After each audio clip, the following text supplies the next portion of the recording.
Hello my dear friends, hope you guys are doing okay today, Thursday, the 25th of November 2020. We're going to be talking about these 2 points right here. Came across a couple of videos recently where 2 different guys have 2 different opinions on what is making the airplane dip its nose as it flies across. So let's look at these 2 closely. One says the atmosphere is the one that's causing it. The other one says gravity is the one that is causing it, the one that makes the airplane to dip down its nose as it flies over Earth. Now I just want to remind you guys 2 things really important. An airplane was engineered to overcome those 2 forces. Weight, also some people call it gravity, but both is the same thing, and the drag. So for those 2 natural forces, they engineer 2 artificial forces. The engines that causes thrust and the wings that lifts the plane. So you have 2 artificial forces counterbalancing the 2 natural forces, and that's how the airplane flies. So the airplane was designed to overcome these 2 forces. The airplane was engineered to overcome gravity, reason why gravity does not have any force upon the airplane, and neither does the atmosphere, because the airplane is designed to cut through the atmosphere and fly straight and level. So we're going to look at these 2 claims. I'm going to play parts of their videos and show their channels, and you're going to see that the airplane does not have to adjust for curvature, because there is no curvature. An airplane flies over flat, non-rotating Earth. So this is the first video I'm going to play from this guy. I'm going to link his video, and he claims that gravity, which is a force at the center of Earth, is causing the airplane to tilt down its nose. So let's go ahead and listen to him and examine his claims. And today we're looking at the age-old question of if pilots have to dip their nose as they fly around the globe. So what happens if the pilot does not dip their nose? So as we fly along, if we don't dip the nose, it'll look something like this. And that makes no sense whatsoever. Alright, so as we fly along, clearly we have to keep dipping the nose to keep re-establishing level to the globe. Here's the tricky part. It's not the pilot or the autopilot which is dipping the nose. It's actually the airplane maintaining level as it flies around the globe. Alright, let's take a closer look at how the airplane is trimmed for level flight. So right there, he calls the weight of the plane gravity, claiming that a force the core of Earth is doing the job of bringing down an airplane flying over the globe. But later on in this video, I'm going to show you how this is not the case. And how level changes as we fly around the globe. So as we're in level flight, we have balanced forces. Our lift balances our gravity, and thrust balances drag. But what happens as we fly around the globe? As we move forward, gravity is going to shift backwards because the center of the globe is moving behind us. At this point, since the aircraft is trimmed for level flight, the aircraft will automatically re-establish level to the new gravity, and it will pitch the nose down. That's without any pilot or autopilot intervention. That's just the natural mechanics of flight and the aircraft flying level to local gravity due to how it's trimmed. We fly along some more, gravity shifts behind us, and the aircraft re-establishes level. We fly along some more, gravity shifts behind us, and the aircraft re-establishes level. So he's claiming there is this force at the center of the Earth that corrects the airplane automatically, magically, but this is unproven. Besides that, the point of the airplane is engineered to overcome gravity. So gravity has no hold on the airplane at all. As long as it's flying, it's overcoming gravity. There's no power, there's no gravity doing this job. The airplane is designed to fly straight and level. At airliner speeds, about 450 knots, 450 nautical miles per hour, we cover about 7.5 degrees of curvature per hour. So over 1 hour of flying, the nose of aircraft will have, quote, dipped 7.5 degrees down. Next hour, another 7.5 degrees down. Of course, the dipping happens on a moment-by-moment basis, second by second as we fly around the globe, always in level flight, but in level flight around the curvature. Why can you not feel this in an aircraft? Well, it's a very gradual change. Well, 7.5 degrees per hour equates to 0.125 degrees per minute. So basically a tenth of a degree per minute change down in pitch. That's why we cannot feel it. The passengers don't feel it, the pilots don't feel it.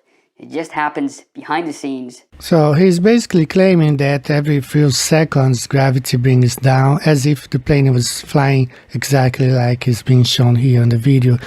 You know, goes straight and then falls back, and then goes straight and falls back.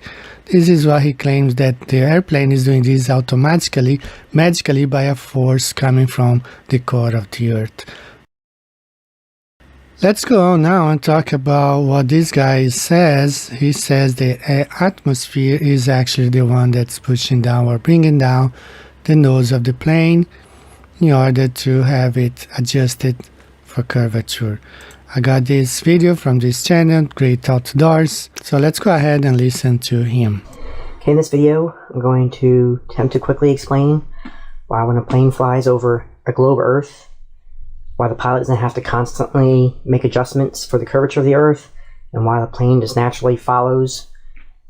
And if the power is set to a certain amount, that it will maintain a certain altitude, barring like updrafts and other turbulence in the atmosphere. But just in general, the pilot doesn't have to consciously adjust for that because, well, the physics takes care of that. So what you have right here is the plane is now a certain distance above the Earth. Now the higher you go from the surface of the Earth, the lower the air pressure is. Now if you want to know why that is, you could look that up online. Here's a Wikipedia article about it, and it actually has a part here about how it varies with altitude. And there are countless other websites that also go over. What he's saying, it's better explained on a flat Earth. You have the atmosphere where the airplane can fly from 31,000 feet up to 38,000 feet. That's the safe zone for commercial aircrafts to fly. It's better explained on the flat Earth map because you don't see this dipping down the nose of the plane magically being performed every few miles. On the flat Earth model, it explains much better because the plane, once it reaches its altitude, the pilot levels the plane and the automatic pilot takes over, and the airplane can fly up to 13,000 kilometers or 8,000 miles without having to dip down its nose because the plane is flying over a level Earth. The same thing, so I'm not going to go into detail here, but just the higher you go, the thinner the atmosphere is, the lower the pressure, the lower the density. And planes basically work by having air go over the wings, and that creates lift. And the less air pressure, the less density of the air, the less lift that the wings produce. So as a plane is flying over the globe, over the Earth, as it's going along, if it were to go in a straight line, like this. For globe believers, a straight line means a curved line. I don't know what part of a straight line don't they understand, because on the left side you see a straight line. But for globe believers, when an airplane is flying a straight line, it's curving down. So I don't understand what part of a straight line they don't get it. There's no need for adjustments because the surface of the Earth is flat. An airplane is designed to fly over a flat surface. That's why it's called an airplane. It flies straight and level over a flat surface. But those guys don't get it. They think that flying straight is curving down. As I hope you can see, its altitude over any point of the Earth would be getting higher and higher. Now if the engine speed and power is constant, they're not changing that, then as the plane would go straight, the altitude above the Earth would be increasing, and so the density of the air would be decreasing, so the amount of lift the wings can produce with a constant engine speed would be reduced, so the plane actually drops in altitude. I can show it here, is that at this point, this is just relative, but its relative distance above the, directly below it, would be 2.23. Here it just has millimeters, but 2.23. Then if you were to take this and move the plane over here at this point, it now would be 3.2, so it would be nearly 50% higher in altitude if we were to try to continue in a straight line. And as you go up in altitude, the air pressure and air density lessens, so the amount of lift the wings can produce on the plane lessens. So as the plane is going along... Let's continue and listen a little bit more of the hymn. As it goes, the amount of lift the wings produce is lessened, so then it automatically, without having the pilot having to change the elevator or the yoke on the airplane, it just follows the curvature and keeps a consistent altitude above the surface of the planet. So this way, at any one point here, its altitude will be the same, so the pilot doesn't have to make adjustments.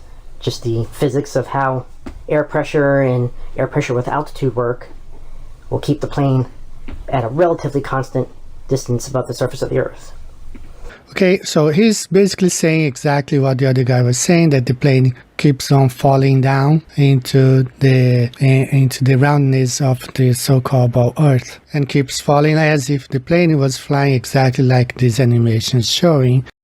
You know, so for globe believers, a straight line is not a straight line, it's a curved line. But they are wrong, because the airplane was designed to fly over, to overcome gravity and fly over flat surface. So let's break it down about what the airplane was designed for. Let's go ahead and listen to this. If you have ever flown on an airplane, you know that it's an enormous-sized, amazing machine. A typical 747 can carry more than 500 passengers and weighs around 800,000 pounds when taking off. Yet it rolls down the runway at a speed of 290 kilometers per hour and, as though by magic, lifts itself into the air and can travel up to 13,000 kilometers without stopping. Incredible, isn't it? And can travel up to 13,000 kilometers without stopping. Incredible, isn't it? The aerodynamics of an airplane. The four aerodynamics of an airplane are drag, thrust, weight, and lift. Thrust counters drag. It is a mechanical force that keeps the airplane moving in the air. Weight is the airplane body, passenger, and luggage weight in total. Lift overcomes the weight and holds the airplane in the air. Lift is created mostly by wings to keep the plane aloft. So, to keep the airplane moving, flying straight, and level, this must be true. Which means no net force acting upon an airplane. In any case, if drag is greater than thrust, the plane slows down. If thrust is greater than drag, the plane moves faster. If weight is greater than lift, the plane descends. If lift is greater than weight, the plane climbs.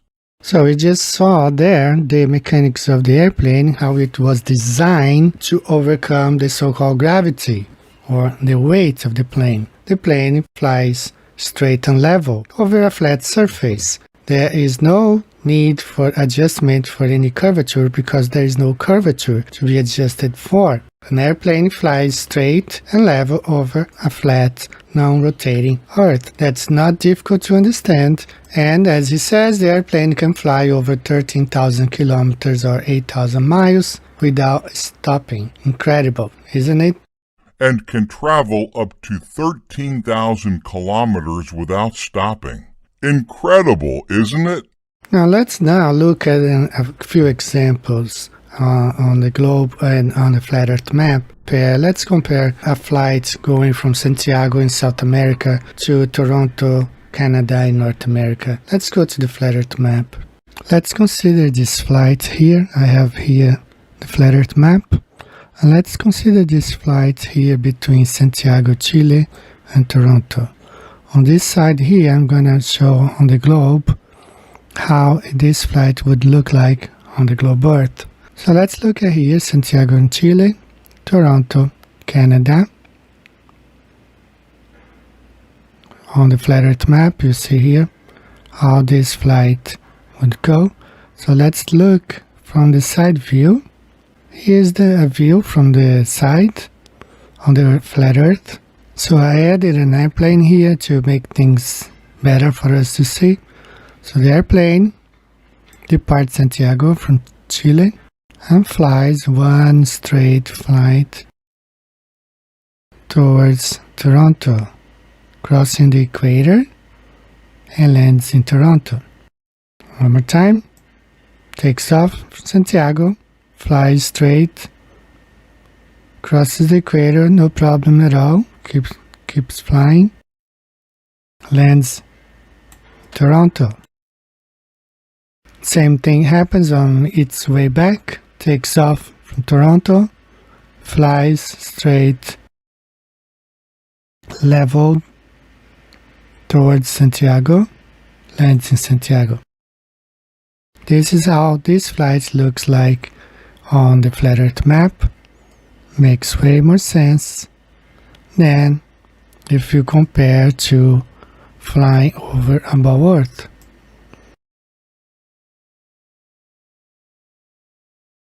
Here's again a flat Earth map. This flight goes from South America to North America, crossing the equator, no problems at all. No magics of gravity, nothing. Just flying. This is how it looks like on the flat Earth map. This is what we observe. No confusion here. And here we have the same situation from Santiago to Toronto. This is a view from the top, of course. An airplane does not adjust for curvature because there is no curvature. It flies straight over a flat, non-rotating Earth. Here you have two lines, one according to the flat Earth flying straight and level, and the other one tilting down its nose according to the bow Earth.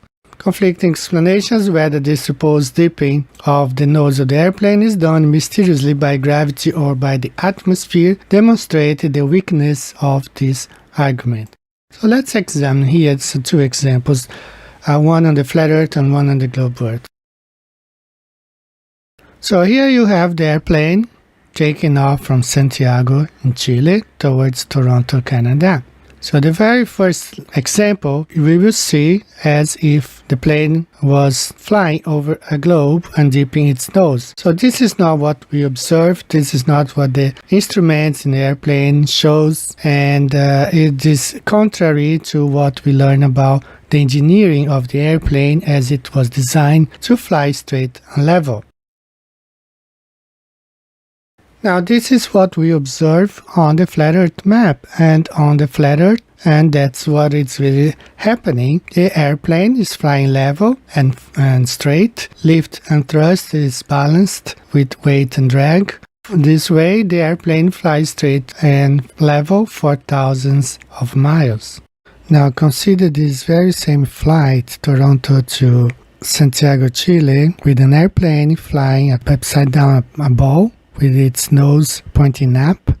Or imagine the flight back from Santiago to Toronto, the same situation. The plane flying up a ball with its nose pointed up, magically adjusting for curvature. I imagine the same flight when the Earth is spinning and wobbling to account for the explanation of the seasons. So this is how the Earth is spinning at the same time. And consider also that when crossing the equator, those airplanes would have to fly with their nose pointing up or down at a 90-degree angle.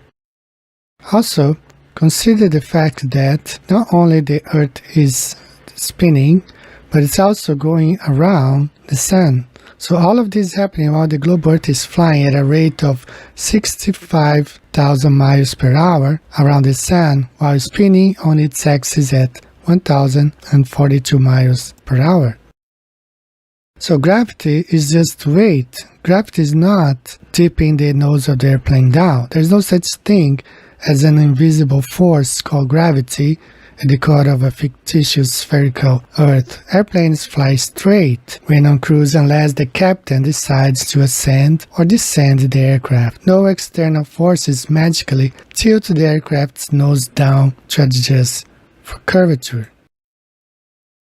Consider another flight, this one going from Perth to Beijing, also flying from north to south, while the Earth is spinning at 1,000 miles per hour. So at the end of this flight, which takes about 12 hours, and it takes 12 hours for the Earth to rotate from one side to another, 180 degrees, by the time this plane reaches its destination, it will have flown sideways faster than it's going forward. So all those are difficulties that you find and you have to explain on about Earth. So we conclude that the atmosphere is not pushing down the nose of the plane to adjust for curvature. It neither is a force called gravity in the center of the Earth, pulling down the nose of the plane in order to have it adjusted for the curvature. The only other option would be the pilot doing it, but we know pilots don't do that. There are no such forces called gravity or the atmosphere pushing down the nose of the plane. There are no airplanes flying, as you see here in this animation, all around a ball, Earth made mainly of water, 70% of water. This is not just a cartoon image, but it's an impossibility. Airplanes are designed to fly level and straight over a flat surface. I know this is a very difficult pill to swallow for some of you who have been brainwashed since we were kids. All of us, me included, I was born believing this stuff. I'm happy to get to come to know Flat Earth, even though I spent most of my life believing the globe Earth nonsense. I can now understand things much better. I can understand how the seasons work, why the stars are always the same for thousand years. There's no parallax between stars, and we can understand so many things with the Flat Earth. Flights are one of them. Flat Earth is a hard to swallow pill. But it's better to go ahead and face the truth now, as we see in the cartoon there, comforting lies and unpleasant truth. It's better to go ahead and swallow this hard pill and, start seeing things differently. We can now understand why the world is going the way it is going, why they are building concentration camps for people like you and me, just because we don't agree with their policies. So it's a very bad world that we live in. This globe Earth is demonic, evil. It's a prison. We don't have much time left, unfortunately. Some of us only have months left. We don't even have years anymore. Guys, I wish you all the best. Take care. The Earth is flat, stationary, and, just take advantage of the rest of the days that you have, that we all have, and, make the best choices. But don't keep on believing this global nonsense. The globe is a lie. See you next time. Take care. Bye-bye.